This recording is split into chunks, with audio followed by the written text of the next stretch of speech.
Bienvenidos a María Laria. Estoy aquí en mi tercer día de show. Estoy muy contenta por ser parte de esta gran empresa y gran canal de televisión como es The True Channel Network, que es una alternativa a lo que se le llama los fake news o muchas noticias realmente que no son exactas, y también porque nos da una libertad única para expresar todo lo que queremos saber. Y yo, como me gusta siempre cuestionarlo todo, el día de hoy siempre he estado muy preocupada por el caso de Cuba, ya que mi padre fue preso político y a través de todos estos 61 años de esta sangrienta y asesina dictadura cubana, los cubanos han tenido, valga la redundancia, han tenido muchos problemas.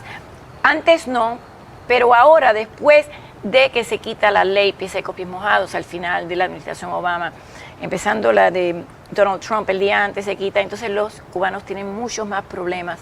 Todavía la ley de ajuste está en pie, pero a una persona que viene por frontera o que viene por mar ya tiene las cosas muy difíciles, y el caso de asilo también es muy difícil en Estados Unidos, especialmente porque un 90% de los casos son rechazados, dependiendo del juez, claro está. Pero también hay unas nuevas leyes que vamos a ver si tenemos suerte y podemos hablar con un abogado que nos explique un poquito más, y es que tiene que estar en un país seguro para entonces entrar a los Estados Unidos, pero antes de entrar a los Estados Unidos, según las nuevas regulaciones, tienen que haber pedido asilo en este país, pero tiene que ser un país seguro. Entonces está la cuestión, ¿es México un país seguro? ¿Es Guatemala un país seguro?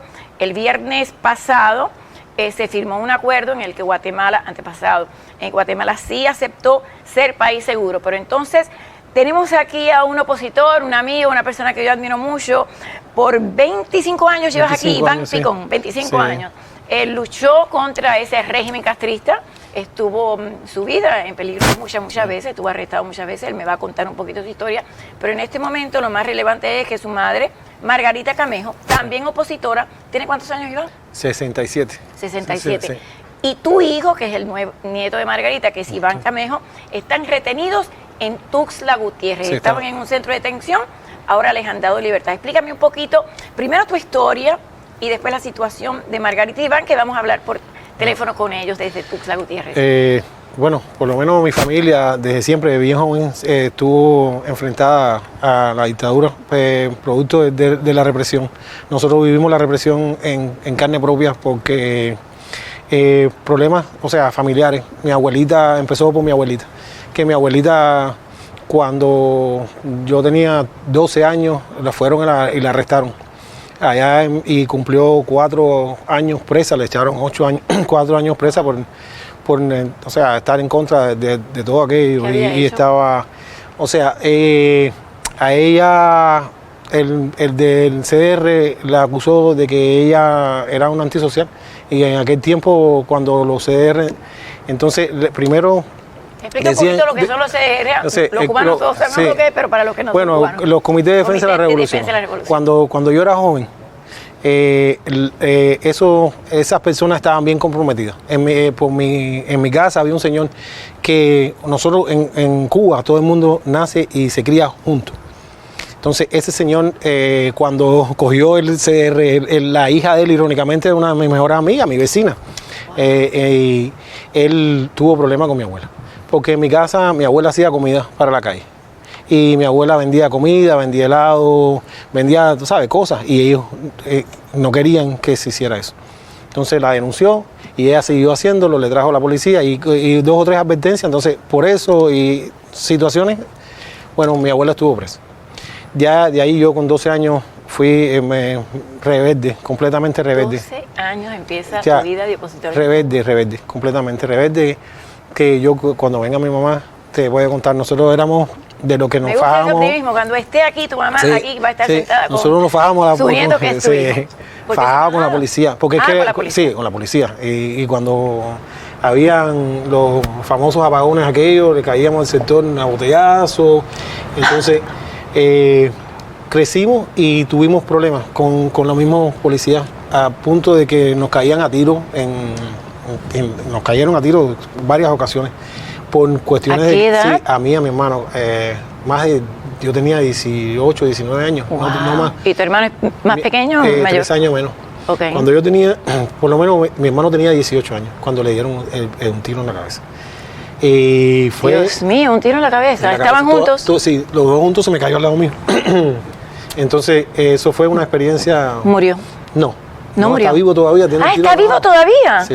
Oh, ¿dónde fue el tiro? Aquí atrás, lo tiene atrás. Ay, Dios mío. Mi mamá tiene los papeles que los trajo de Cuba porque ella fue al Comité Central y todo a hacer la denuncia. Vaya, por gusto, porque sabe que todo eso es por gusto. Y ella fue a hacer la denuncia de abuso policial y todo eso a las más altas esferas y, ¿sabes? Ellos no le importa, se limpiaron las manos, ¿sabes?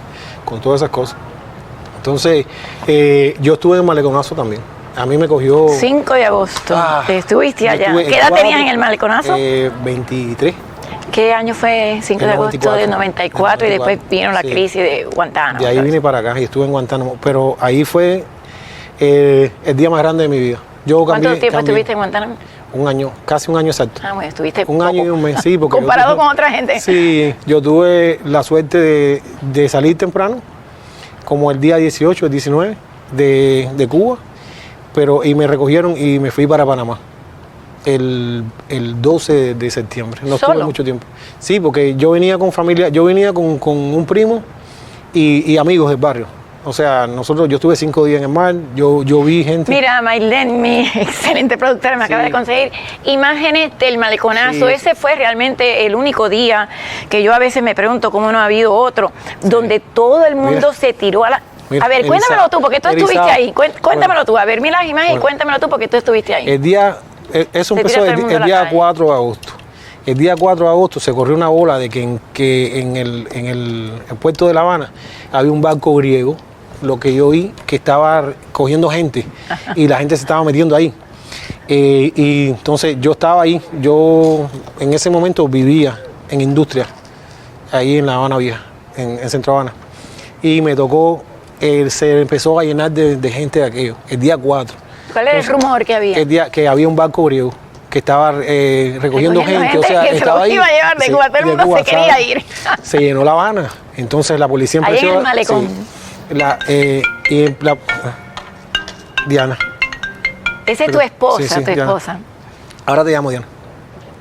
Hola Diana, ¿cómo estás? Bueno, tranquilo, continúa. Porque hay que decir que Diana, la esposa de él, sin ser su madre y su hijo, sino la madre y el hijo del esposo, ella fue a México, estuvo allá en Tuxtla Gutiérrez un tiempo y regresó, y más adelante otro día la vamos a tener aquí. A ver, continúa. Estuvo 16 días. Pero enfermó en el tiempo que estuvo allá y regresó, así que más adelante un día la vamos a tener. Continúa, Iván. El día 5 ya La Habana entera sabía del rumor de lo que estaba pasando y se llenó desde tempranito, o sea, aquello se llenó 10.000, 15.000 personas había. Entonces, como no nos dejaban, hicieron un cordón policial en la avenida del puerto, no dejaban pasar y nadie sabía. Entonces, todo el mundo pensó que era realidad, que era verdad, porque la policía coger y hacer un cordón policial. ¿De dónde saldría ese rumor? Realmente había un barco griego que se rompió y estaba en Batabanó, roto. Ah, sería roto. Sí, y habían personas dentro. Yo conozco personas que estuvieron ahí, que estuvieron presos, que después vinieron un buen amigo mío que yo tengo, que se llama Pepe, que él estuvo ahí en Batabanó y estuvo donde estaba el barco de verdad, pero el barco estaba roto, no había nada. Entonces eso, después al otro día, el 5 de agosto se llenó aquello y empezaron a reprimir. Cuando empezaron a reprimir, todo el mundo, incluido, se tiró. Yo, fajado, pero la brigada Blas Roca, cuando después... de Blas Roca. La brigada Blas Roca fue quien reprimió. La policía se echó para atrás. Y ellos empezaron a sacar a esa gente que trabajaba en la construcción, que la mayoría venían de Oriente, venían de otros lugares, que lo tenían albergado ahí en La Habana, con palos, con picos y cabillas y eso, a darnos golpe a la población. Ahí es donde empezó la cosa más mala. Entonces se empezaron a enfrentar pueblo contra pueblo, porque eso es lo que hacen ellos. Sí, claro, las brigadas de respuesta rápida. Eso, pueblo contra pueblo. Y se formó todo eso. Yo llegué a Dubil. Ahí llegué yo. Pero realmente no es pueblo, sino son personas que ellos adoctrinan y envían obligatoriamente para caerle arriba al pueblo, realmente. Entonces, para dar a entender que el pueblo realmente está con el dictador y no es así. Sí, eso. A ver, continúa, ese es el maleconazo. Gracias, Maile. Sí. Gracias. Yo llegué a Dubil. Ahí, y cuando empezaron los tiros, había una persona, uno solo, que empezó a tirar tiros. Y ¿Policía? Bueno, eso sí, no era policía, era vestido civil. un señor vestido de civil en el mismo Duil. Seguramente era policía. Toda esa gente estaban conmigo en Guantánamo, todos esos que salieron ahí estaban en Guantánamo. Lo que pasa es que después, yo por lo menos, lo que yo pensé fue que se había acabado todo aquello. O sea, como cuando yo llegué cuando yo me fui no había llegado Fidel, no había llegado nadie. Porque él llegó después. Él tuvo que aparecer en persona para tratar de controlar la situación porque no se podía. Después que tiraron las otras, ¿cuántas los horas después, rojas, más o menos? Por la tarde, ¿Un día como las completo? 6. Eso fue desde por la 4. mañana, tempranito por la mañana. Se apareció como el héroe y entonces tú estabas ahí todavía. 5 a las 6. Yo me había ido porque yo pensé que aquello se había acabado. Y lo que hice fue, me fui a mi barrio, a Guanabacoa, y le avisé. Quédate ahí para que continúes. Nos vamos a pausa, después vamos a hablar un poquito con tus familiares y después también con abogado de inmigración, porque realmente el ver eso, tú sabes que me da así como unas ganas de que pudiera suceder algo así, no porque hubiera muertos ni nada, porque yo creo que esa manifestación nunca, desde ese 5 de agosto del 94, nunca ha sucedido otra vez. Nos vamos a pausa y regresamos con la historia de Iván Picón y sus familiares detenidos en Tuxtla Gutiérrez, México. Pausa y regresamos. Ay, me emocionó.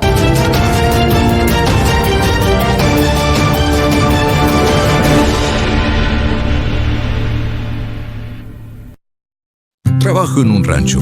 Nuestra seguridad es lo más importante. Mi jefe llama al 811 para determinar dónde podemos excavar. Esto nos protege de dañar una línea subterránea y lastimar a alguien. No sé dónde o qué tan profundo la línea va, así que no excavo hasta que el 811 me diga que es seguro.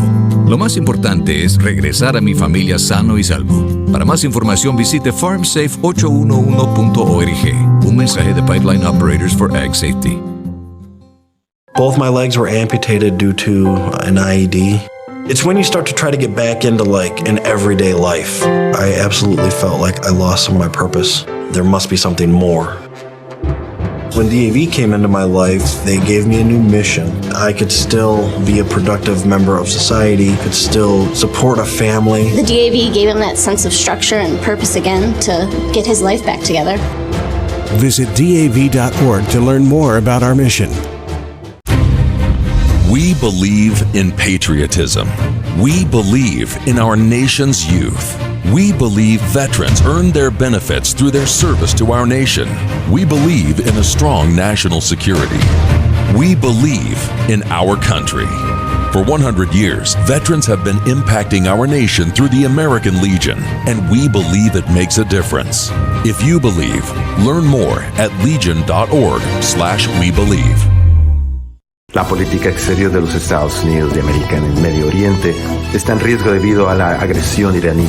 Sin embargo, la política del presidente Trump sobre Irán parece estar funcionando. Los Emiratos Árabes Unidos y particularmente Dubái están violando las sanciones estadounidenses sobre Irán. Dubái se ha convertido en una puerta trasera para romper las sanciones estadounidenses contra Irán. Esto es peligroso y podría tener consecuencias negativas en la política exterior de los Estados Unidos y el presidente Trump. El Centro de Asuntos de Política Exterior de Nueva York está organizando una conferencia en el Commercial Center de Miami para discutir las violaciones de las sanciones y riesgos de Irán para los Estados Unidos. Las entradas cuestan $20. Reserve su asiento ahora a la dirección electrónica que aparece en pantalla o llame al 917-679-5571.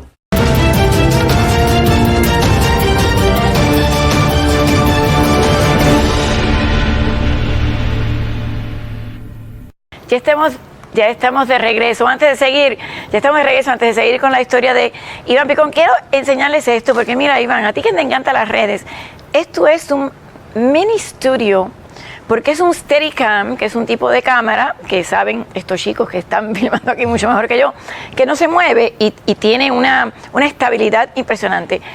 Esto tiene su luz. Miren esto, yo lo acabo de aprender más o menos a utilizar, voy a tratar de hacerlo. Tiene su luz aquí, ¿ves? Tiene su luz, tiene micrófono. Cuando pones tu teléfono, por ejemplo, sacas tu teléfono de acá. Ah, mira, nos están escribiendo ya por Facebook. Nos están escribiendo, lo sacas, lo pones acá, ¿ves? Lo pones acá, empiezas a filmar, le pones el micrófono. Interesante. Te lo pones abajo y entonces acá tiene todos los controles, déjenme ponerlo aquí para que vean, tiene todos los controles Y entonces cuando tú la empiezas a filmar está estéreo, o sea, como si fuera un mini estudio. Esto, mis queridos amigos televidentes y, como se dice, internautas, ¿no? Más o menos. Usted se lo puede ganar gratis. ¿Sabe cómo se lo puede ganar gratis? Es muy fácil. Todo lo que tiene que hacer es entrar en su cuenta de Skype, buscar el email o el username de The True Channel Network. Ahí lo encuentra y ahí usted se filma un videíto y usted nos los puede enviar. El video que tenga más relevancia, que tenga más likes, que tenga o más dislikes, ese video, esa persona se va a ganar el gimbal. Esto se llama gimbal. Pero realmente es impresionante porque es como un estudio que tiene su luz, que tiene su cámara, que tiene su audio para que no recoja lo que es el nat sound, el sonido natural, que a veces tiene ruido y se oye con mucho fuzz. Y esto tiene que se va cambiando, usted tiene los controles aquí, no tiene que estar manipulando el teléfono con sus manos, así que les recomiendo que abran su cuenta de Skype, si no la tienen, entran por Apple Play o por Apple Store o Google Play, ustedes entran, bajan la aplicación, you download the app, ahí mismo usted entra y busca The True Channel Network, lo encuentra, manda su videíto grabado y aquí nuestro equipo y nuestra gerencia va a tratar de decidir cuál es el mejor video, ya sea el mejor, el que tiene más reacción, más likes o el que tiene más dislikes. Así que empiecen a hacerlo y próximamente alguien se va a llevar esto. Ojalá y pueda ser yo. A ver, continúame un poquito. Me estabas diciendo que te acaban de llamar que tu mamá le subió la presión. Sí, tiene la presión, sí, tiene la presión alta. ¿Qué le pasa a tu sí. madre? ¿Tu madre está enferma? Sí, ella padece la presión, tiene azúcar y los nervios. ¿Es diabética? Sí, diabética. Y los nervios que todos los cubanos, desgraciadamente, todos padecen de los nervios. Sí. ¿Cómo sale ella con tu hijo, o sea, con su nieto? ¿Y por dónde sale? Por Nicaragua. Por Nicaragua. Ella fue primero a Nicaragua. En Nicaragua estuvo... ¿Por avión? Sí, ¿No por avión. Visa? Por avión, sí, porque le dan una visa, le dieron una visa. El último negocio del gobierno de la dictadura cubana con Venezuela son los viajes, estos viajes fantasmas que han aparecido ahora a través de Nicaragua. Yo estuve chequeando todas las aerolíneas, o sea, todos los días salen miles de cubanos de Cuba para Nicaragua, en los últimos 3-4 meses que están dando visados. Y todas las aerolíneas, las 3-4 aerolíneas que viajan de Cuba a Nicaragua son de Venezuela, son venezolanos. Son sí. Entonces le cobran $1,000 por boleto a cada uno. Un negocio. Un negociazo entre el gobierno de Cuba. Me imagino que Daniel Ortega, el dictador de Nicaragua y Venezuela. Claro. ¿Y los aviones son nicaragüenses o venezolanos? No, venezolanos. Los aviones son de Venezuela, las aerolíneas son de Venezuela. Dios mío, $1,000 cada ticket. Y el gobierno nicaragüense, que obviamente es amigo de Cuba, le da la visa. Sí, claro, le da una visa por un mes. Ok, entonces ellos llegan a Nicaragua. Entonces empiezan a pie. Sí, en Nicaragua estuvo una semana. Porque yo quería que se aclimataran, venían con hambre, ¿sabes? Y con necesidades. Y se aclimataron una semana, 6 días. Y de ahí empezaron a caminar. Tuvieron que cruzar un río y a caballo. A caballo, hay fotos. Sí, yo tengo la foto. ¿Tú tienes la foto? Sí, yo se las mandé. Se las mandaste a Bailer, sí, porque tu madre tiene 67 años y hay una foto que está a caballo. Sí. Tu hijo tiene 27. ¿Él es opositor también? Bueno, él allá estuvo preso por el servicio militar. Él estaba en el servicio militar y se iba del país. Entonces lo cogieron yéndose del país en el proceso ese que estaba en el servicio militar. Pero antes de irse, ellos sabotearon la unidad. Entre él y los otros muchachos que se iban, sabotearon la unidad, el laundry de la unidad, le cogieron las máquinas y las tiraron. ¿Se limpia la ropa? Sí. Las máquinas esas, la lavandería, le rompieron las máquinas, las tiraron por un barranco para abajo, no sé, hicieron un poco de cosas. Entonces por eso lo cogieron yéndose. O sea, para irse del servicio militar obligatorio. No, lo cogieron yéndose de Cuba. Yéndose de Cuba. Sí, él hizo eso. Okay. Hizo eso para... Y se iba en una balsa, en una lancha. O sea, algo improvisado de ellos, pero los cogieron en alta mar. Oh my God. Y ahí entonces lo cogen y le dan la causa. Por eso, por lo que hizo, que es contra y contra revolución. En caso sería lo que hicieron en contra de aquello. Y estuvo 2 años ¿Preso? y sí, 2 años y pico en una cárcel militar. ¿Eso cuando tú estabas allá? No, eso fue aquí. Claro, mi hijo nació, yo tenía un año cuando yo me fui, año y piquito. Bueno. Estaba ¿Tú no bien lo has vuelto chiquitico. a ver? No, porque a mí no me deja entrar a Cuba. Claro. Sí. O Mi sea, hijo se tú me quemó. no conoces realmente a tu hijo. No, de chiquito, chiquitico. ¿Hablas mucho con él por teléfono? Sí, hablamos bastante. Y estoy tratando, porque tú sabes cómo son los muchachos, tratando de que más o menos se aclimatice cómo es esto aquí afuera. ¿Por qué no te lo trajiste contigo? Porque estaba muy chiquito. Estaban mamá de pequeñitos. él? Ella no quiso. O sea, en el proceso ese, no quiso y estaban pequeños. Ella nunca tuvo la idea de venir para acá. O sea, y no Fue una quiso. decisión difícil, me imagino. Sí, para mí. Irte, pero me imagino que viniste tratando de reclamarlo. ¿Por Sí, qué con nunca la lo idea, con la reclamaste? idea de yo vine con la idea de reclamarlo. O sea, estuve aquí los primeros 2 años como todo el mundo. O sea, yo... Bueno, claro, pero si la madre no Sí, quería, sí. también para ti me imagino que esa es una después de decisión, eso, es mejor sí. que se quede con la madre, no sé. Después de eso, sabes que las relaciones siempre, después de un tiempo, se terminan. No sé, no todas las relaciones No, duran. porque una relación por teléfono no es relación. Tú como Y- papá no puedes abrazarlo, sí. no puedes verlo la primera vez que camina, la primera vez que Claro. hace algo, la primera vez que te habla, la primera vez que te dice, él te dice, o sea, me Claro. imagino la primera vez que te dijo papá fue por teléfono. Sí, no. Todo ha sido por teléfono. Y ahora hay más comunicación. Acuérdate que ¿Tú no cuando conoces yo- a tu hijo realmente? No, por video nada más. ¿Y tú crees que se pueda reconstruir esa relación cuando ya esté aquí contigo? Yo creo que sí, él quiere, su sueño es que nosotros tengamos ese espacio juntos y yo espero eso, vamos a ver, yo creo Bueno, que sí. tuvo a tu madre que es su abuela. Ok, Sí. entonces me dijiste que salieron caminando de Nicaragua. Nicaragua, estuvieron como una semana en Honduras. ¿Con un coyote? Sí, no, bueno, casi todos son coyotes, ahí casi todos son coyotes. ¿Y cuánto hay que pagarle a un $90 coyote para que te por traiga cada por uno. Cruzar el río ese fue $90 por cada uno. Ah, pero está barato comparado con lo que Sí, cobran otros, son pero- miles, sí. 5.000 o más. Sí, pero esos son la gente que, primero, entonces ahí te cobran $5 diarios en una casa, donde es una casa donde viven, te ponen una cama y ahí tú duermes. Pero contigo ahí, con ellos habían 20 personas más. Entonces te cobraban $5 diarios por estar ahí por una semana. Estuvieron 5 días porque llegaron un viernes y había que pagar $185 por una multa porque entraron ilegal a Honduras. Y Ok. cuando pagan esa multa le daban un salvoconducto. Le dieron el salvoconducto Salvoconducto en Honduras. en Honduras para Ok. llegar a... Y que te dan 30 días igual que México Sí, para entonces llegar igual, a la sí. frontera, ok. Entonces ahí tienes que pagar una guagua que te cuesta $60 y... Y eso todo ya está organizado antes que lleguen. Sí, no, yo... O sea, yo, ¿cómo yo saben traté, que van a mira, llegar yo de estoy la en contra... frontera de Honduras hasta Ve, con Nicaragua hasta sí, la... yo estoy en contra de la trata humana. Muy en contra de la trata Bueno, humana. pero es que eso es- Pero eso, exactamente, yo traté de hacerlo sin coyote. ¿Nunca trataste de reclamar a tu hijo?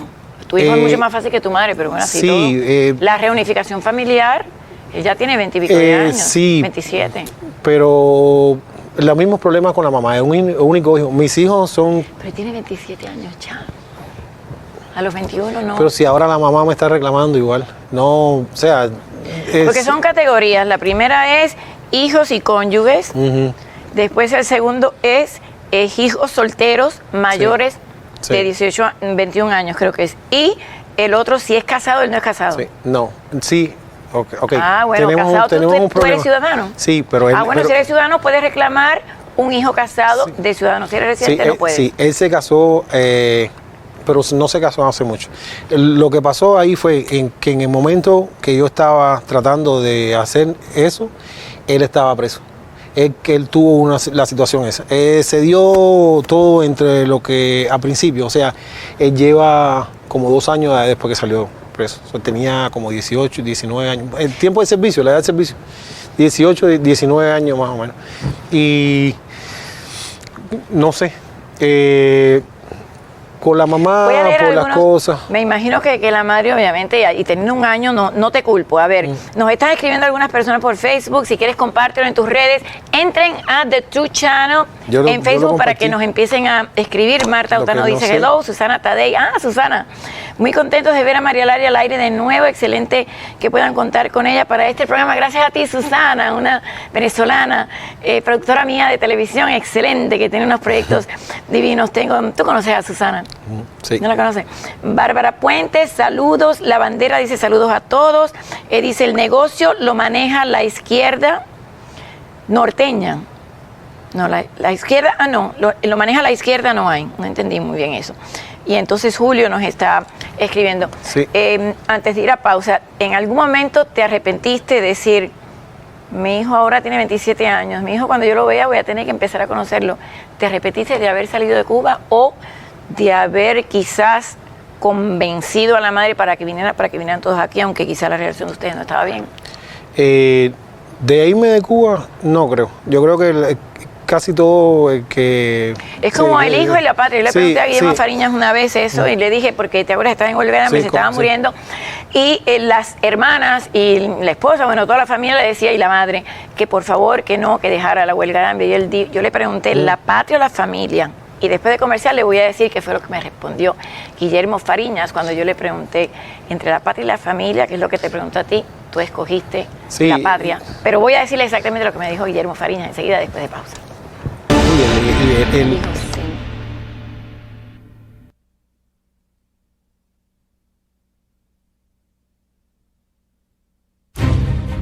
We believe in patriotism.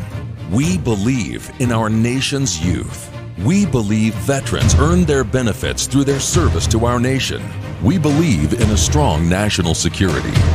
We believe in our country. For 100 years, veterans have been impacting our nation through the American Legion, and we believe it makes a difference. If you believe, learn more at legion.org/webelieve.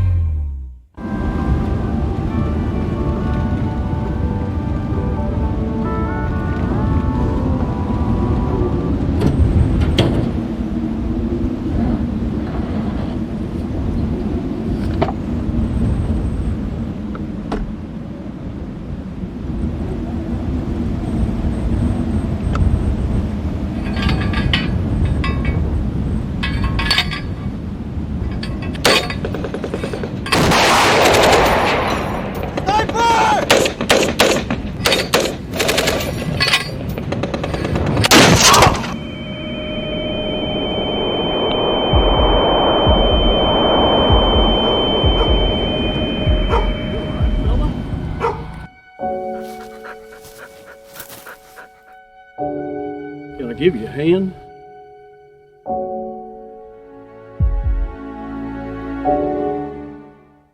Both my legs were amputated due to an IED. It's when you start to try to get back into like an everyday life. I absolutely felt like I lost some of my purpose. There must be something more. When DAV came into my life, they gave me a new mission. I could still be a productive member of society, could still support a family. The DAV gave him that sense of structure and purpose again to get his life back together. Visit DAV.org to learn more about our mission. En Elite Spine contamos con el mejor doctor quiropráctico de todo el sur de la Florida, Dr. Oscar Molina, ayudando a nuestra comunidad después de cualquier accidente de auto, resbalón o caída, o si simplemente necesitas un doctor quiropráctico.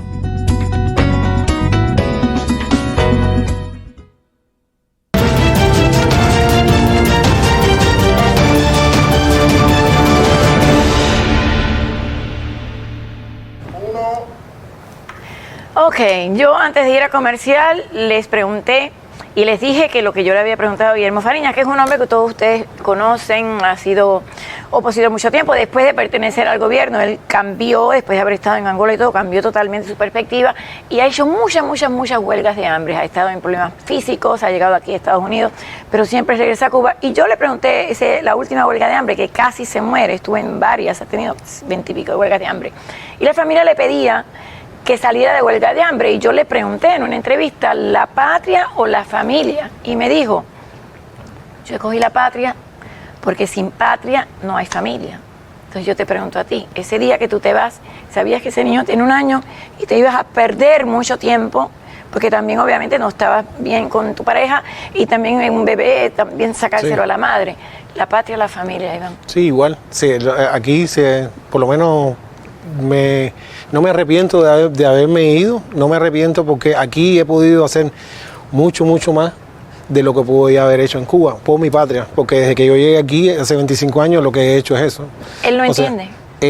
Yo creo que sí. Ellos, ¿No te ha dicho, papá, por qué no, ellos ven... me dejaste, papá? Bueno, ellos ven lo que yo estoy haciendo y ellos están orgullosos de la parte esa, o sea, ellos están orgullosos y hasta más, yo sé que es parte del sacrificio, pero es parte de la vida. ¿Dudaste alguna vez de ti mismo cuando por la noche dices me estoy perdiendo? Porque tú nunca pensaste que iban a ser 27 años separados.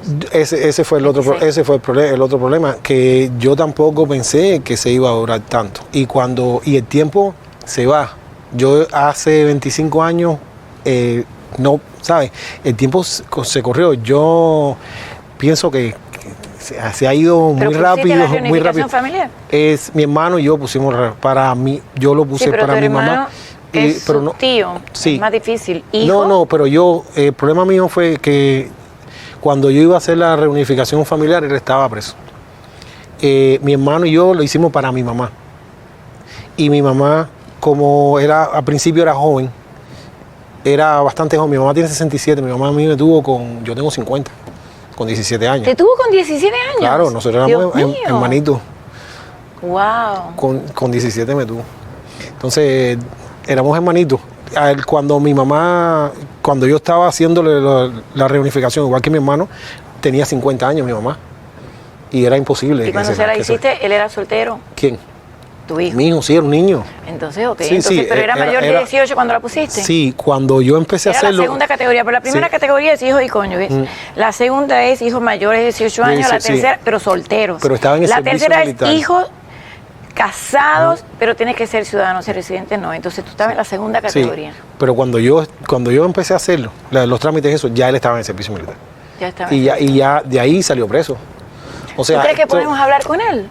Él está trabajando, pero... Mira, me acaban de mandar aquí, te lo voy a pasar acá, Maile, mi productora, ese es el password para lo que es el Wi-Fi de aquí. Yo le voy a pedir a todos ustedes que nos vayan escribiendo por The True Network en Facebook, para entonces nosotros poder enterarnos un poquito cómo va el programa, qué piensan ustedes, qué no piensan. Ahora hay muchos problemas de inmigración porque obviamente para los cubanos la ley de 1967, que es el Cuban Adjustment Refugee Act, es lo más fácil que a cualquier otra persona. Somos privilegiados, llegamos aquí, claro. Tú llegas al año y un día, no es que eres residente, para el año y un día tú puedes solicitar la residencia, pero es muy fácil y muy rápido eres residente, no solamente tú, sino todo tu núcleo familiar. Después de que Clinton pasó una ley, después de cuando tú estuviste en Guantánamo, entonces se pasó la ley de que se podía por mar y por frontera. Anteriormente tenía que ser por un port of entry. Pero ahora, después que Obama, el último día, antes que saliera Trump, él quitó piezas copias más bajados, a los cubanos se les hace mucho más difícil. Entonces ahora, ustedes tienen algo que se llama la Comar, que son unos papeles en México que te dejan el estadía ahí. Sí, el Comar. ¿Ya notaste el password? Ya. Okay, sí, dale, no, pero el Comar es... es como si fuera un salvoconducto o no es refugio. No es un refugio, le dan tiene que estar 45 días ahí. Entonces, a los 45 días ellos escogen... ¿Tiene que estar o le dan 45 días? Sí, le dan, o sea, ellos cuando lo sueltan de la prisión, de ahí de inmigración, deben estar 45 días en México firmando en inmigración. Después de esos 45 días ellos escogen o coger un salvoconducto y estar 30 días en México, renunciar a la residencia o le dan la residencia de México. Claro, eso es, pues, si agarra el salvoconducto tiene que renunciar a la residencia a la residencia de México. Son 30 días después de los 45 que tú bien mencionaste para cruzar la frontera. Sí. El problema es cuando llega a la frontera. O sea, tiene que presentar el miedo creíble, que ahora es mucho más difícil. Antes, con saber que venías de una dictadura, te dejaban pasar. Ahora, en el caso de tu madre y de tu hijo, ellos tienen evidencia. Sí, pero dicen que con la edad que ella tiene, 67. dicen que con la edad que ella tiene no tiene problema. inmigración de los Estados Unidos no le da Ahorita problema. vamos a hablar con un abogado, pero no creo que eso sea cierto, porque hay mucha gente, después de ese día, tú te acuerdas de Melania, Sí. que es la niña que nació, ¿te acuerdas? Sí, claro, y tu sí. prima también fue una de las primeras, Sí, ¿no? sí, la primerita. Que cruzó la hija. por Texas, Sí, por Texas, sí. por El Paso. Sí, ella estaba No, por El en Paso. Nuevo Laredo. Nuevo Laredo, Sí. Tamaulipas. Sí. Exactamente. Pero ella cuando se presentó en la frontera, ¿qué fue lo que tuvo que decir para que la dejaran pasar? Ella era del Partido Republicano de Cuba, de mucho tiempo. Ella era una opositora de Cuba, de Aileen. Yo recuerdo. Ella era ¿No la opositora, trajiste? aparte tenía 4 meses embarazada, 6 meses embarazada. ¿Te acuerdas que bueno, entró? Entró embarazada. Claro que sí. Sí, ella hizo el recorrido de 8 países embarazada, con 4 meses embarazada. Perfecto. Bueno, mira, Mayler y Jesús nos han conseguido a Marta Arias, tengo entendido que se llama, ¿verdad? La abogada. Marta Arias, que es una abogada de inmigración especialista, y gracias, Marta, porque realmente yo leo mucho de inmigración y me encantaría ser abogada de inmigración, pero no lo soy. A ver, Marta, ¿tú me puedes escuchar? Yo te veo perfectamente. ¿Me puedes escuchar? Perfectamente, buenas tardes. Buenas tardes, Marta. Qué gusto que aceptes esta invitación para que me puedas sacar un poquito de dudas. ¿Tú has podido escuchar un poquito el caso de Iván?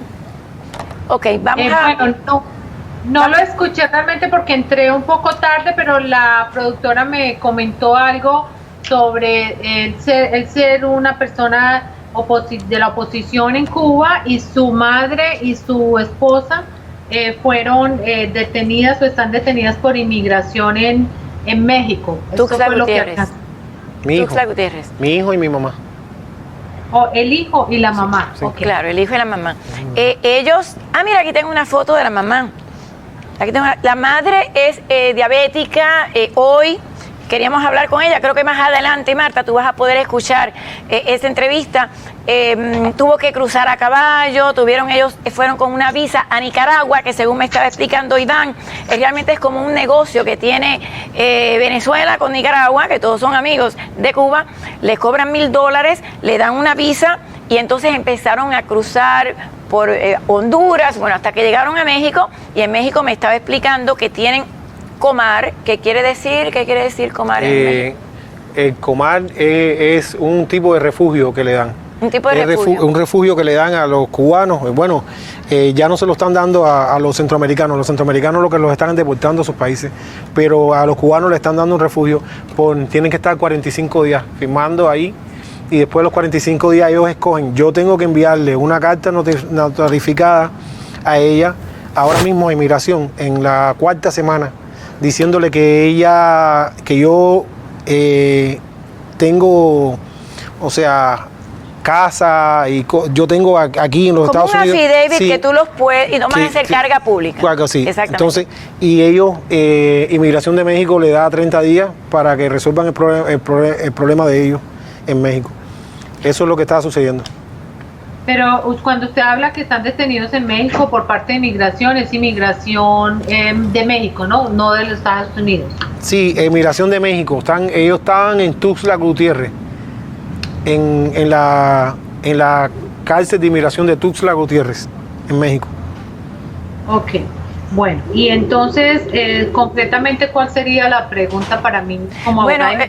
la pregunta es la siguiente. Los cubanos, con la ley de ajuste, ellos cuando llegan al año un día pueden solicitar residencia, pero desde que quitaron la ley de pies secos, pies mojados, obviamente ahora los cubanos cuando llegan a la frontera realmente tienen que presentar un caso de asilo o algo nuevo que creo que he leído, que tú me vas a explicar un poquito lo que quiere decir, que es withholding of removal, o sea que no los deporten. Pero antes era bastante fácil, llegaban a la frontera y decían soy cubano, los dejaban pasar. Después que quitan esta ley el último día de la administración Obama, entonces ellos tienen que presentar un caso de asilo. Ahora ha habido casos, y tú me saldrás un poquito de dudas si es que yo estoy en lo correcto o no, y es que ahora la administración Trump está pidiendo que en México ellos hagan algún tipo de pedido de asilo antes de pedir el asilo de acá, o en Guatemala. México no ha firmado ese acuerdo todavía de que es un país seguro, pero Guatemala sí. Entonces, ellos están en Tuxtla. ¿Qué oportunidad tendrán siendo ambos opositores? Porque él me contó que el hijo estuvo en la cárcel cuando estaba en el ejército y trató de salir ilegal. Lo metieron en la cárcel, ¿cuánto tiempo? 2 años y medio. 2 años. Sí. La madre también es opositora, ha recibido pedradas, y la madre está en bastante situación médica difícil. Ahorita mismo vamos a entrevistarla y se puso un poquito mal. ¿Cuáles serían las oportunidades que tienen ellos legales de poder accesar a los Estados Unidos? Bueno, a ver, acceder.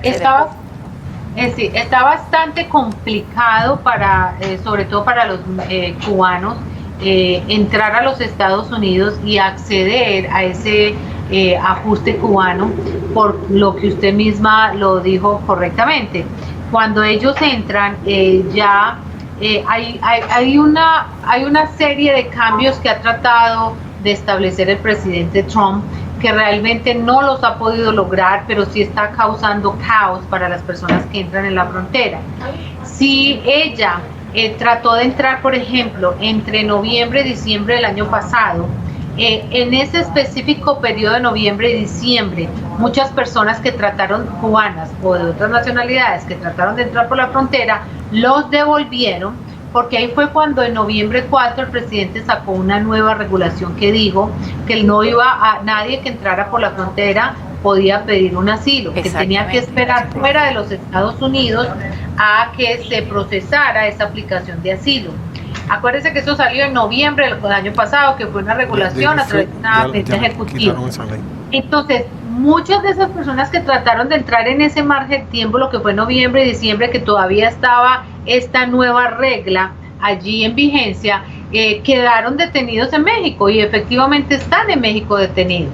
Ahora, eso fue demandado, hubo varias demandas presentadas por muchas organizaciones en favor del inmigrante en contra de esta medida.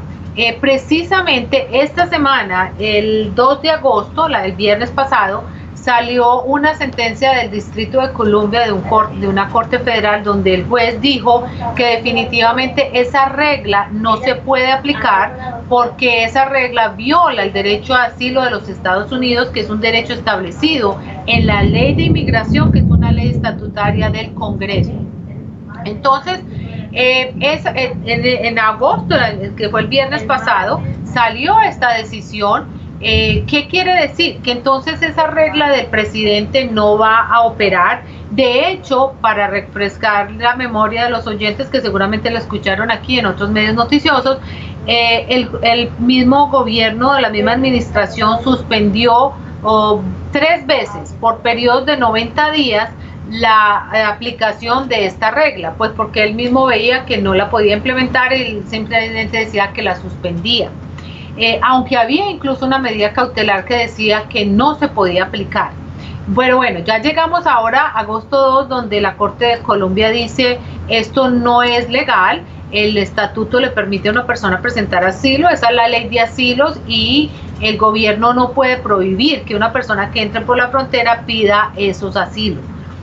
Como le digo, esta decisión salió el viernes pasado, 2 de agosto. Estamos hoy el 8 de agosto, apenas 3 o 4 días hábiles de esta semana, donde entonces vamos a ver qué va a pasar o cómo va a reaccionar este gobierno a esa decisión de este juez distrital. Puede ser que la trate de apelar a la Corte Suprema, no sabemos todavía, la administración no ha dicho si la va a querer apelar a la Corte Suprema de los Estados Unidos. Pero en este momento, como están las cosas, las personas entonces sí pueden aplicar asilo en la frontera, porque esta regla del presidente definitivamente que no voló, no tuvo ningún efecto. Pero tengo entendido, perdona que te interrumpa, que realmente un altísimo porcentaje de los programas, de los casos de asilo son rechazados. Entonces, cuando ya se presentan ahí, piden el asilo, antes era nada más demostrar miedo creíble y al ser cubanos los dejaban pasar. Ahora están realmente como casi todos los otros inmigrantes. ¿Cuáles serían las evidencias necesarias para que la madre de Iván y para que su hijo presenten el estar en la cárcel, por ejemplo, 2 años? ¿Hay que presentar evidencia de eso para iniciar un caso de asilo? Sí, en este momento el problema que están teniendo los cubanos y también cualquier otra nacionalidad son 2 problemas.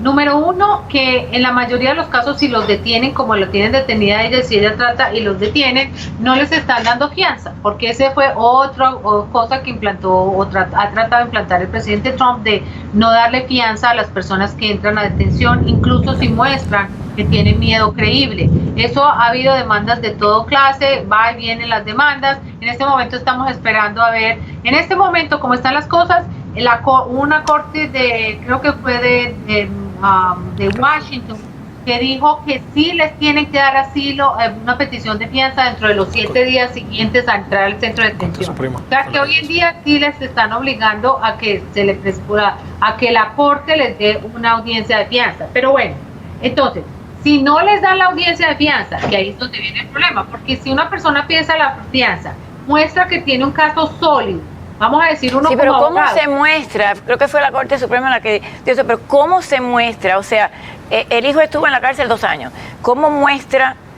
¿Cuál es la evidencia? Un papel de Cuba que diga que, o sea, en Cuba, es que Cuba no comparte, como los no médicos comparte, han tenido tantos problemas porque Cuba no comparte información. Comparte esa información y aunque la tenga no la va a dar. ¿Cómo se prueba el caso de que sí realmente merecerían un asilo? Se sabe que el altísimo porcentaje de estos casos de asilo no son aprobados, o sea, depende del juez. Hay jueces que tienen 98% de rechazo, hay otros que no. En la corte tengo entendido de Nueva York y de California que son un poquito más flexibles.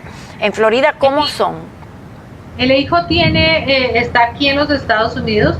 El hijo fue el que fue encarcelado. El hijo puede ser un testigo en esa audiencia donde va a contar su historia en forma vívida, puede hacer una affidavit, puede también ellos lograr, si encuentran el récord judicial de Cuba, donde el récord judicial sí es un récord público que tiene que salir, si tiene antecedentes, que estuvo en la cárcel, y va a tener que decir un documento que dice por qué estuvo en la cárcel. Pues porque fue perseguido político, por cuál fue el cargo que le pusieron. Eso explícale, Iván, lo que hizo tu hijo para que lo entienda. Okay, lo que en Cuba casi todo lo que hay es en contra de revolución. Ellos casi todo lo ponen así. Pero lo de él fue que él estaba tratando de salir ilegal de Cuba. Y él estaba en ese momento, el servicio militar en Cuba el servicio militar en Cuba es obligatorio, Sony. Y es obligatorio. Entonces lo que pasa con él fue que él se iba con unos amigos del país. Ellos consiguieron una lancha, una embarcación para irse de Cuba. En ese momento él estaba pasando el servicio militar obligatorio en Cuba. Y antes de irse, lo que hicieron fue que ellos destruyeron parte de las cosas de la unidad militar, parte de eso. Entonces, la causa de él fue en contra ¿sabes? Del gobierno. Es una causa porque ellos destruyeron parte de la unidad. Y como estaba en el servicio militar, ellos a la vez que se van son desertores. O sea, él es desertor también. Pero también estuvo en la cárcel porque trató de irse ilegal. Salida legal del país, que es un crimen inmenso en Cuba. Claro, y como desertor, porque estaba en ese momento en el servicio militar. Ok, entonces esa información como desertor, porque estaba en el servicio militar, yo estoy segura que ustedes pueden obtener información sobre si él prestó servicio militar en Cuba, porque esa información sí existe, eso es algo que pueden conseguir, porque acuérdese, si usted no, la evidencia corroborativa, que es la evidencia que corrobora la historia que usted está contando, es una cantidad de piecitas que usted va poniendo juntas. Entonces, usted va a mostrar que efectivamente él prestó servicio militar. Eso sí tiene que haber un récord público de eso y estoy seguro que eso sí lo pueden conseguir.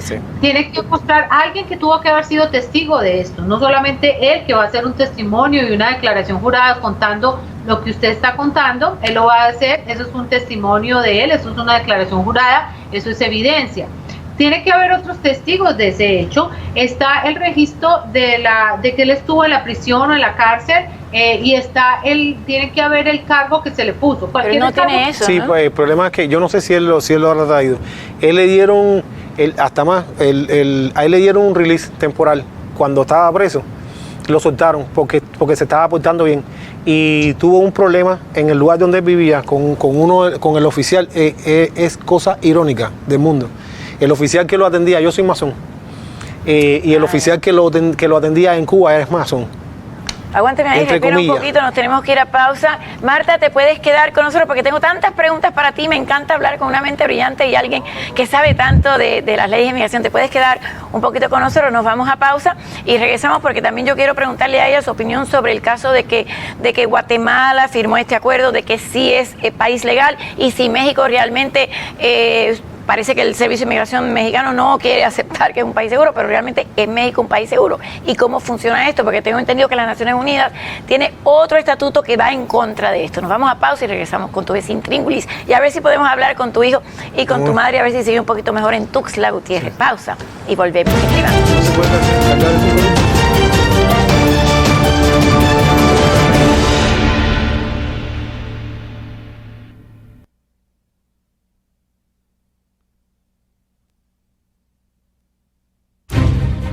We believe in patriotism. We believe in our nation's youth. We believe veterans earn their benefits through their service to our nation. We believe in a strong national security. We believe in our country. For 100 years, veterans have been impacting our nation through the American Legion, and we believe it makes a difference. If you believe, learn more at legion.org/webelieve.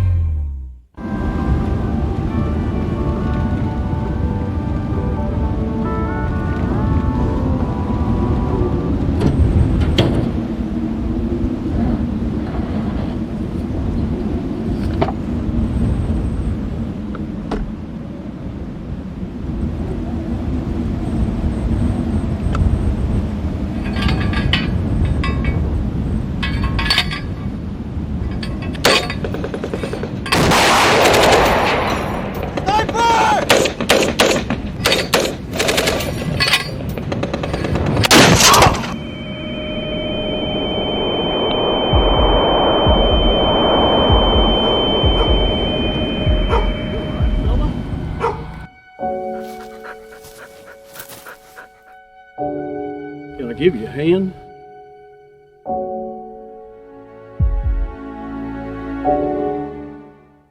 Both my legs were amputated due to an IED. It's when you start to try to get back into like an everyday life. I absolutely felt like I lost some of my purpose. There must be something more. When DAV came into my life, they gave me a new mission. I could still be a productive member of society, could still support a family. The DAV gave him that sense of structure and purpose again to get his life back together. Visit DAV.org to learn more about our mission.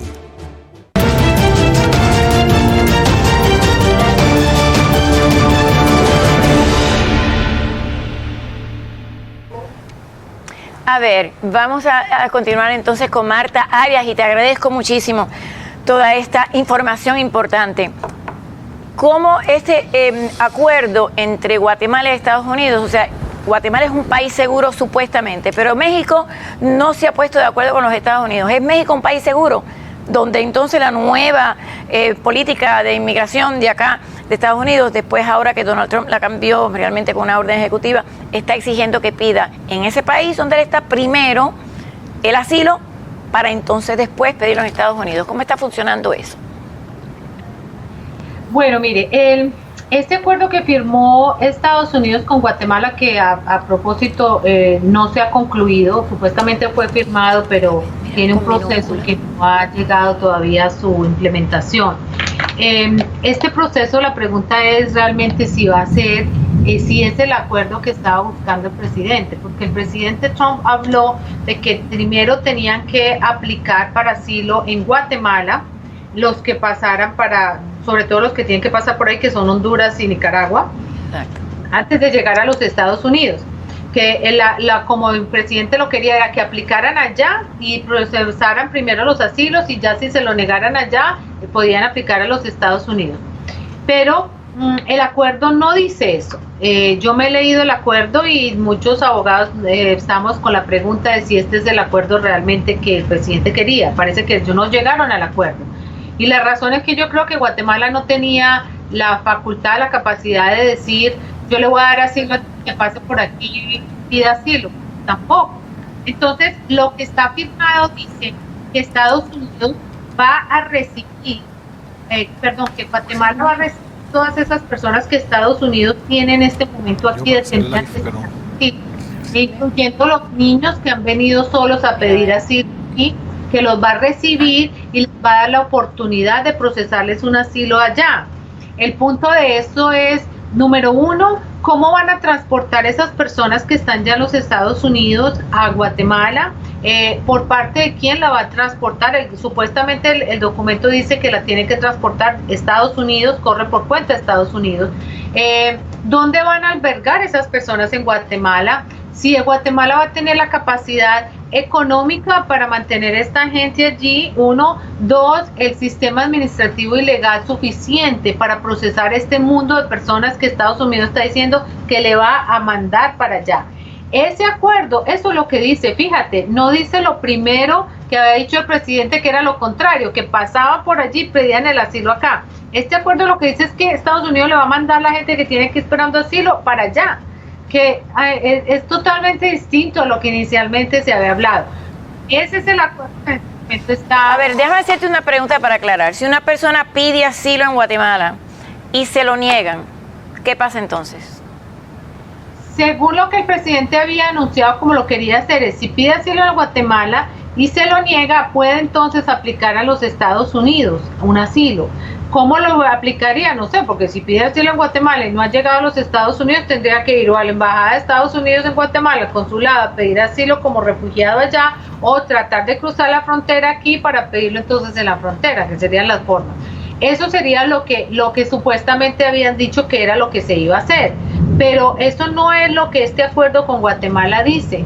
Ahora, están esperando si el acuerdo con México es distinto, si México tiene que ofrecer asilo antes de llegar a los Estados Unidos, y eso es por lo que México tampoco ha querido.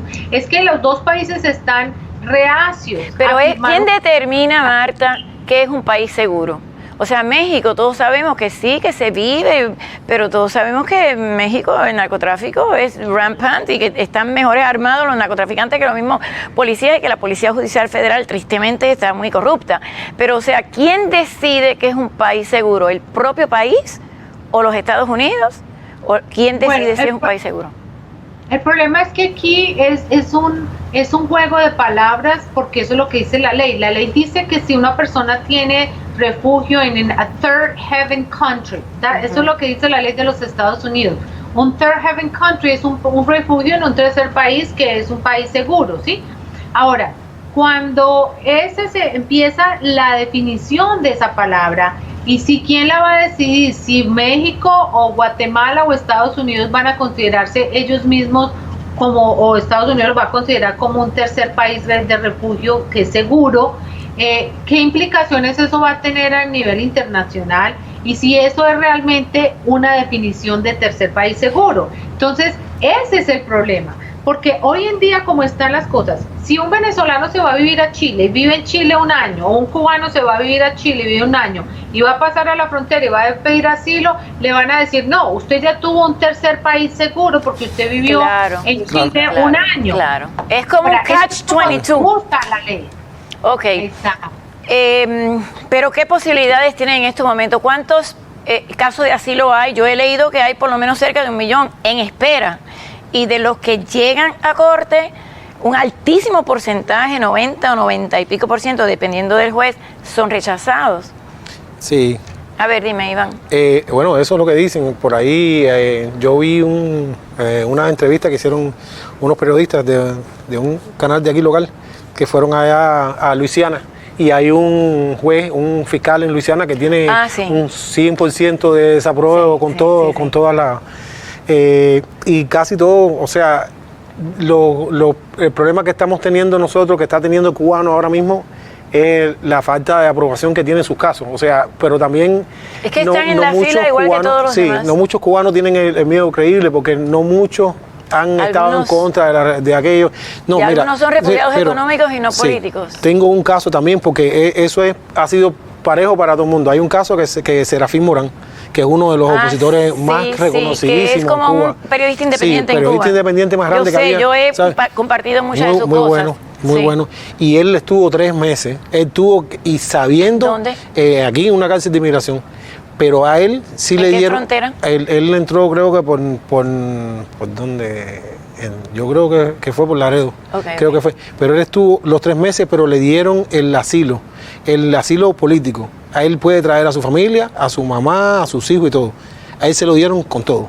Y él sí, porque él era un opositor. Pero bueno, Serafín Morán me ha pasado y todo el mundo lo conoce como periodista. O sea, y él sin embargo, se fajó. tengo entendido que hay... Bueno, termina. No, pero él se fajó, él estuvo el tiempo que estuvo, pero él pidió que le dieran asilo político para poder traer a su familia, porque su familia también estaba en peligro. Déjame preguntarle a Marta otra cosa. Tengo entendido nuevamente, y por eso me encanta tener una abogada de inmigración, que ahora las nuevas políticas es que la persona es individual. O sea, antes era el núcleo familiar. Tú entras, bueno, estoy hablando del asilo, y todo el mundo ya por relación de grupo o social. Tengo entendido que ahora no es así, que ahora tiene que pedir asilo la persona, tiene que pedir asilo la esposa, tiene que pedir asilo el hijo, tiene que pedir asilo, no por ser parte de un núcleo familiar entran todos. ¿Es así? No, no realmente, no. El Estatuto de Inmigración le permite a una persona pedir asilo, y si su núcleo familiar, que son cónyuge e hijos menores de 21 años, están aquí dentro de los Estados Unidos, ellos también pueden ser incluidos como derivativos de la petición de asilo de ese principal. ¿En todas las nacionalidades? Todas las nacionalidades. ¿Qué es lo que está pasando? El problema que está pasando es que a veces llegan separados o los separan al entrar. Entonces, la mamá y el papá los mandan para un lado y al hijo para el otro, o al hijo lo mandan con la mamá y al papá para otro lado, y los mantienen detenidos, no los unen ni les dan fianza para que salgan. Entonces, obvio, el papá va a tener que pedir asilo solo en cualquier lugar de detención y la corte de detención que esté, y la mamá con sus hijos en cualquier otra detención. O sea, que es una separación forzosa, es por la situación de la detención, pero no porque el estatuto no les permita pedir el asilo juntos. Si ellos salen de detención, vamos a decir que les dan una fianza a los dos, y los dos quieren venir para Miami o para California y presentar su caso en California, ellos pueden pedir que merge the files, es decir, que unan los casos. Los casos, y que todo el mundo entre en el mismo caso. Ahora, lo que el señor dice que le pasó a su amigo, es que Serafín cuando Morán. él viene como principal y su esposa o hijos están fuera de los Estados Unidos, la ley de asilos también tiene una solución para eso.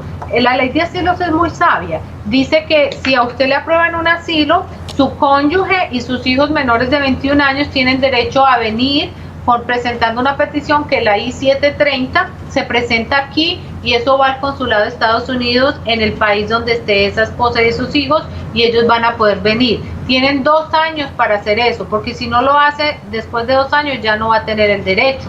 Entonces, eso que le pasó al señor es simplemente el procesamiento regular de un asilo. Si el señor vino aquí, peleó su asilo, lo ganó, tiene derecho a presentar la I-730 para su esposa y sus hijos para que puedan venir.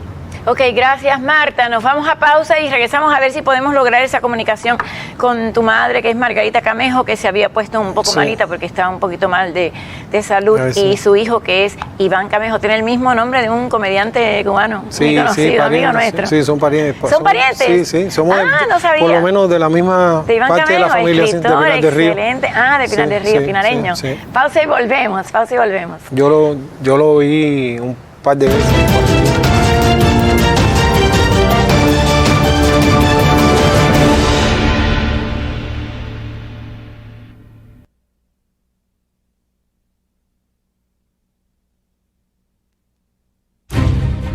We believe in patriotism. We believe in our nation's youth. We believe veterans earn their benefits through their service to our nation. We believe in a strong national security. We believe in our country. For 100 years, veterans have been impacting our nation through the American Legion, and we believe it makes a difference. If you believe, learn more at legion.org/webelieve.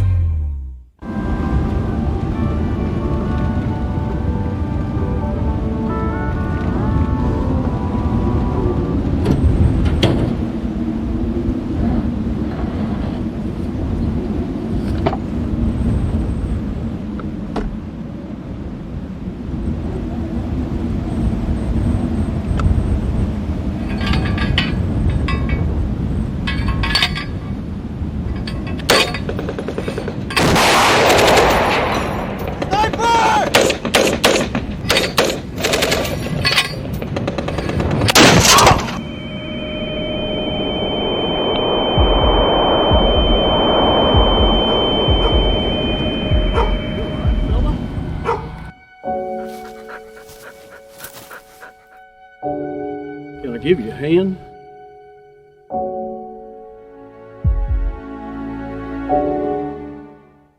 Both my legs were amputated due to an IED. It's when you start to try to get back into like an everyday life. I absolutely felt like I lost some of my purpose. There must be something more. When DAV came into my life, they gave me a new mission. I could still be a productive member of society, could still support a family. The DAV gave him that sense of structure and purpose again to get his life back together. Visit DAV.org to learn more about our mission.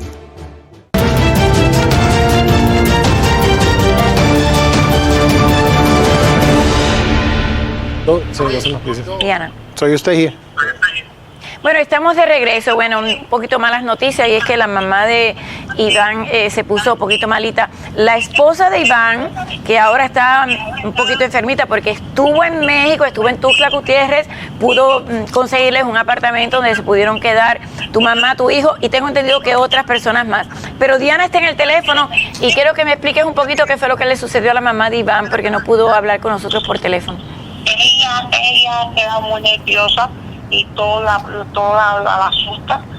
Cualquier cosita le sube la presión y le sube la diabetes y entonces se la encontraron en el apartamentico de ella. Ella no contestaba el teléfono ni a Iván ni a mí y entonces yo llamé a la otra señora que es la encargada y le dije, por favor, busca a mi mamá, que pasa esto y tiene que llamar por el programa de María Lai. Y entonces ellos bajaron a verla y ahí la encontraron. ¿Cuántos días estuviste tú allá, Diana? ¿Cuántos días estuviste tú allá en Tuxtla Gutiérrez? En Tuxtla estuve yo 2 semanas. Estuve primero viendo todo lo que estaba pasando en las cárceles, en los centros de detención de las personas. Y es una cosa bien difícil de ver y saber qué está pasando hoy por hoy en el mundo, que estamos tan adelantados por un lado, pero tan primitivos en otros. No hay nada, no hay ayuda para los cubanos allí, y uno que quiere hacer algo no puede porque son las reglas de México, y todo lo echan la culpa a nosotros por no querer recibir personas acá.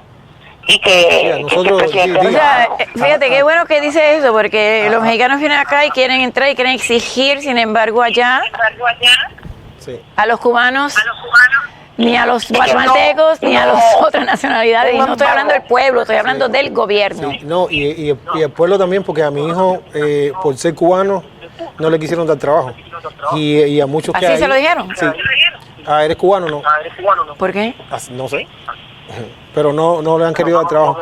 Es que fíjate que la directora de la prisión le dijo a cada uno de los que salieron con ellos que si tenían ese tipo de problemas, que la llamaran a ella para que ella pudiera hablar con las personas, porque no le quieren dar trabajo. Y una de las cosas que necesitan es eso, porque muchos de ellos pagaron mucho dinero. ¿Sabe que continúe, Diana? Diana. Continúa un poquito para que me digas en qué condiciones, qué hiciste, los pudieron sacar del centro de detención y está en un apartamento con otras personas más. Bueno,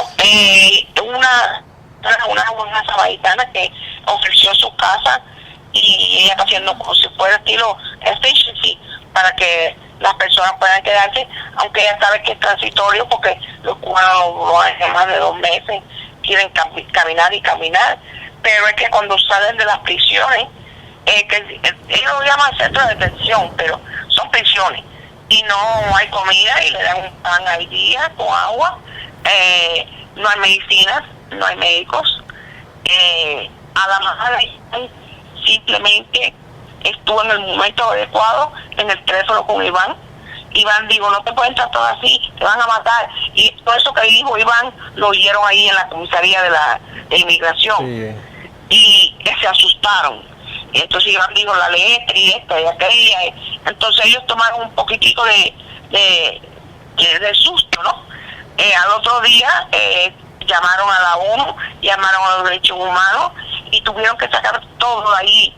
Que a la gente la sacaron en un agua, la llevaron para la Asociación de Derechos Humanos apareció ahí. Yo llamé a todo el mundo, yo pregúntale a ella, a Niatelo, yo tengo el teléfono de toda esa gente. Lo que pasa, Yo comprendo, Diana, lo que pasa es que un centro de detención es un centro de detención, es una prisión, o sea, ahí... Pero en muy malas condiciones. Acuérdate que hay niños pequeños, mujeres, personas enfermas y todo el mundo junto, durmiendo en el piso, a la intemperie, en colchones. Es que yo creo que ya los países no pueden aceptar toda esta movilización de personas, porque no somos los cubanos nada más. Sí, pero... Sí. Son muchas personas, o sea, no sé si Marta está escuchando, tú eres colombiana, ¿verdad, Marta? O sea, ya los países llega un momento que son tantos que yo me pregunto, ahora mismo México, si acepta eso de ser país seguro, igual que tú me preguntas, Guatemala, ¿tiene las condiciones de mantener a todas esas personas? Cuando se pasó todo ese problema en la frontera, los tijuanenses, el mismo alcalde de Tijuana estaba enojadísimo porque estaban viviendo en condiciones infrahumanas. Entonces, cuando un país no puede ayudar a sus nacionales, los extranjeros obviamente son extranjeros por más dificultades que tengan. Entonces es como un cuchillo de doble filo. Sí.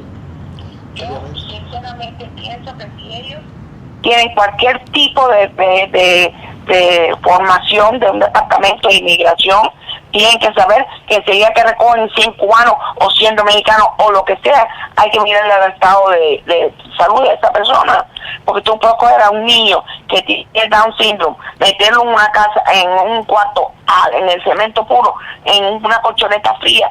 Tú no puedes hacer eso.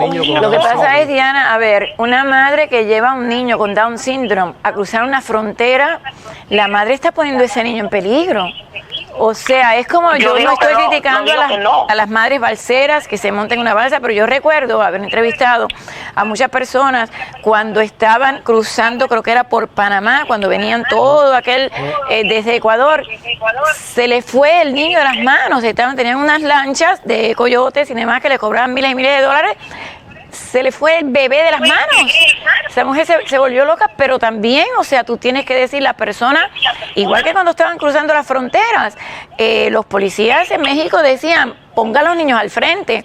O sea, tampoco tú tienes que también tener la responsabilidad de que si tú llevas un niño, te da un síndrome a cruzar una frontera, también tú lo estás poniendo en peligro. Es difícil esa situación, yo comprendo. Ellos tienen un sistema, vamos a llamarlo así, un sistema, que a los cubanos que nunca han sabido de Cuba, que no saben lo que comerse un bistec para la comida, le ponen todo eso adelante, y puedes hacer esto y puedes hacer aquello, para que cojan el viajecito ese de Cuba a Panamá o Cuba a Nicaragua.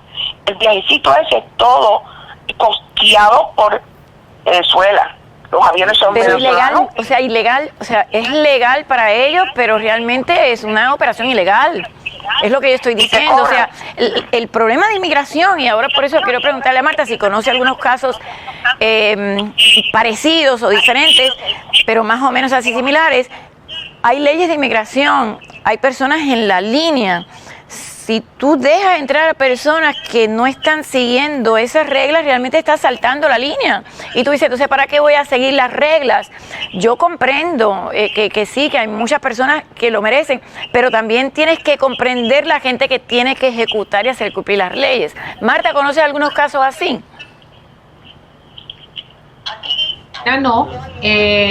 No, porque aquí en Miami no tenemos tantos esos casos de personas que en la frontera de esos casos se quedan mucho en la zona de Texas, California. Pero sí, obviamente estas historias que ustedes están contando las hemos escuchado, las hemos oído y son muy tristes, pero igual digo lo que usted dice, o sea, una madre que o incluso que manda a sus hijos solos, pequeñitos, a cruzar una frontera, pues estás poniéndolos a esto. Yo entiendo, hay un desespero de la gente en sus propios países, hay una necesidad, hay una violencia horrible en esos países y pues la gente escapa porque prefieren arriesgar sus vidas que quedarse allá. Esa parte también la entendemos, pero es que tiene que haber una línea media y esa es la que no hemos podido, yo creo, que encontrar aquí. El problema es, por ejemplo, los Estados Unidos es el país que todo el mundo quiere venir acá. Entonces, el problema es, por ejemplo, yo soy cubana, pero yo tengo que admitir que hay muchos cubanos que vienen acá recién llegados y reciben la ayuda en cuanto a Medicaid, en cuanto una vez sacamos la cuenta de cerca de 1 millón, un poquito menos lo que se gasta en cada uno.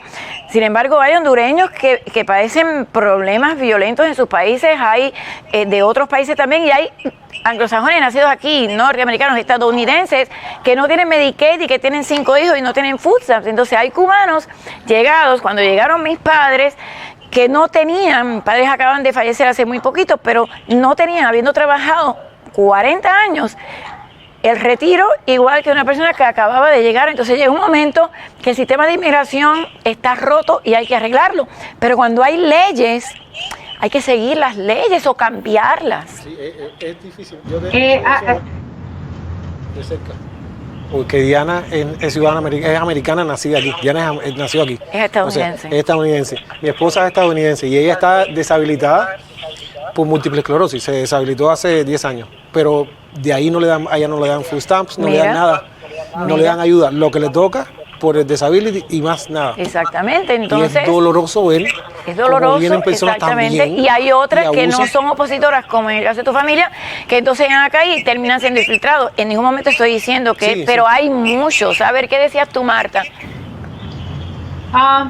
Digo, María, es María. Esto precisamente es lo que el presidente Trump está tratando de modificar en la ley de inmigración a través de esa propuesta que hizo, salió el año pasado en noviembre, la publicaron, estaba en el periodo de comentarios, salió el periodo de comentarios, ahora está en el periodo de redrafting, es decir, volverla a escribir.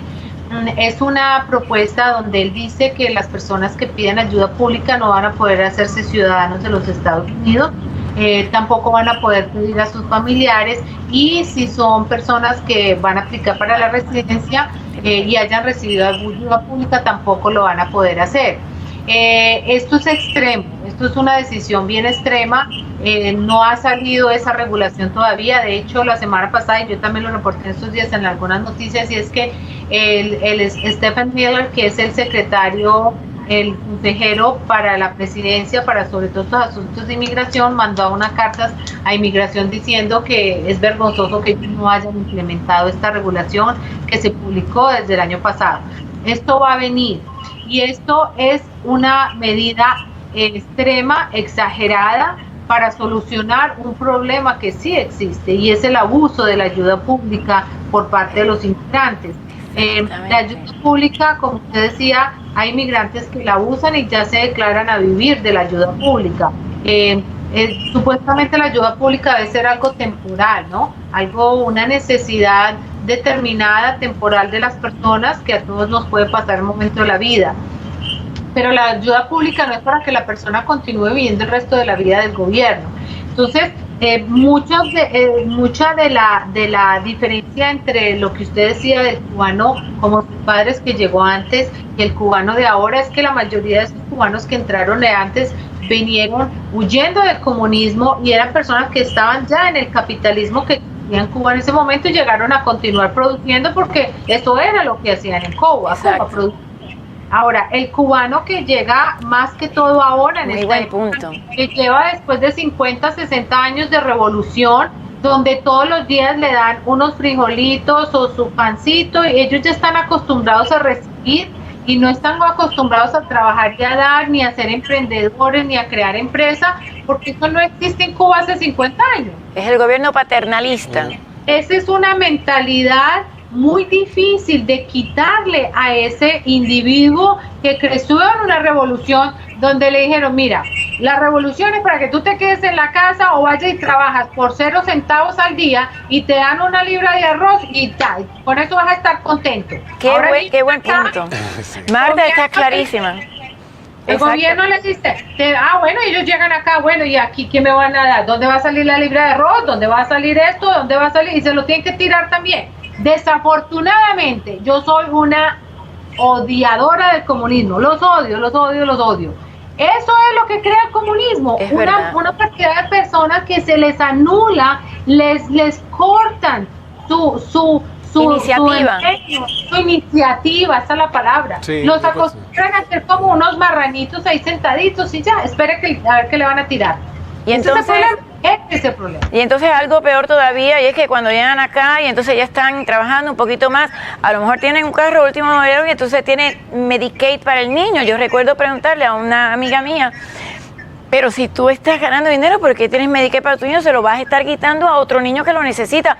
Me dice, no, es que a nosotros nos enseñaron así en Cuba y realmente no me pueden enseñar. Le digo, no, pero es que cuando tú vienes a este país, tú tienes que seguir las reglas de este país. Se enojó un poquito conmigo después. Realmente me dijo, sí, tú tenías razón. Y aprenden un poquito al bisnear, como le dicen eso. Exactamente. Ellos vienen con su librito ya. Con su librito, y tiene toda la razón, Marta. Nunca la había escuchado decir tan claramente que vienen acá y es como lo que le dicen la indefensión aprendida, que es que tú tienes un elefante y lo tienes amarrado y le das la poca comida que sea y un día le sueltas la cadena, pero lleva 50 años ahí, no sabe lo que es la libertad y no tiene referencia y entonces está buscando dónde se lo van a dar otra vez. Pero bueno, lo dijiste exactamente bien. Te doy las gracias por esta información realmente que es excelente y te voy a estar molestando mucho porque eres excelente, Iván, también. Sí. Así que te agradezco muchísimo. Otro día vamos a hablar de tu país, Colombia, también. Sí, que el Mr. Castro tiró unos tentáculos por allá y ahora están haciendo esos tentáculos así. Vamos a ver si Dios quiere nos proteja. Yo creo que Iván Duque por lo menos está hasta ahora un poquito Yo pensé que Iván mejor. Duque iba a ser un poquitico más fuerte. Al ser uribista, yo hice mucho por la campaña de ellos aquí. Sí, yo ayudé a un par de senadores y todo aquí. Pero el problema es que Mr. Santos creó un sistema blindado para entrar el comunismo a Colombia y lo tiene blindado constitucionalmente desde todo puesto, quedó perfecto. Así que aquí solamente vea, nos damos la bendición porque las cosas pueden estar feas allá en Colombia. Muchas gracias, doctora Marta Arias. Un beso para ti, gracias por toda esa información. Mi mamá. Ah, tu mamá, mira eso, 2 segundos nada más. Margarita, ¿cómo se encuentra? Sí, pero ¿Qué le pasó? ¿Qué le pasó? Cuénteme un poquito lo que le pasó, porque estamos al aire. Le habla María Laria, yo la entrevisté antiguamente, soy amiga de Iván. Estamos al aire y ya casi nos vamos. Explíqueme un poquito cómo se siente y qué le sucedió hoy, que le subió la presión y el azúcar. ¿Marco? ¿Aló? ¿Aló? Se cortó la llamada. ¿Aló? Dime, que estás en el aire. Habla. Pregúntale tú cómo está. ¿Cómo está, Margarita? ¿Cómo tú estás? Se corta la llamada. Sí, bueno, porque está en Tuxtla Gutiérrez. Pero bueno, por lo menos ya sabes que está un poquito bien, porque te noté durante toda la entrevista, estaba muy preocupada por ella. Pero ella se pone, bueno. Ok, bueno, muchas gracias. Seguiremos haciendo programas como estos. Realmente el sistema de inmigración está sufriendo muchos cambios, algunos para bien, otros, pero también yo, mi propia posición también es esa, que hay leyes, hay que seguir las leyes y hay veces que uno, obviamente, la familia es primero, pero antes de tirarse, especialmente con niños pequeños o con un niño con una enfermedad o con un niño recién nacido, tengan mucho cuidado porque puede ser, ya no es como antes, puede ser que llegue a la frontera y entonces no pueda llegar. Y México es un país que exige aquí mucho cuando llegan acá, pero tiene una de las sistemas de inmigración más difíciles, más crueles, y a los propios guatemaltecos ahora, o sea, no los dejan ni siquiera pasar. Ya ahí cogieron, hubo un bus lleno de mujeres y niños de Guatemala y de Honduras y los deportaron. Ya México lo está haciendo, los deportan, siempre los deportan, pero bueno, ahora hay un arreglo con Donald Trump también para que entonces ellos aumentaran un poquito lo que es las personas ahí, porque es muy fácil dejarlos pasar. Yo te entro, pero no para que te quedes en mi casa, para que te vayas para allá. Pero nos despedimos.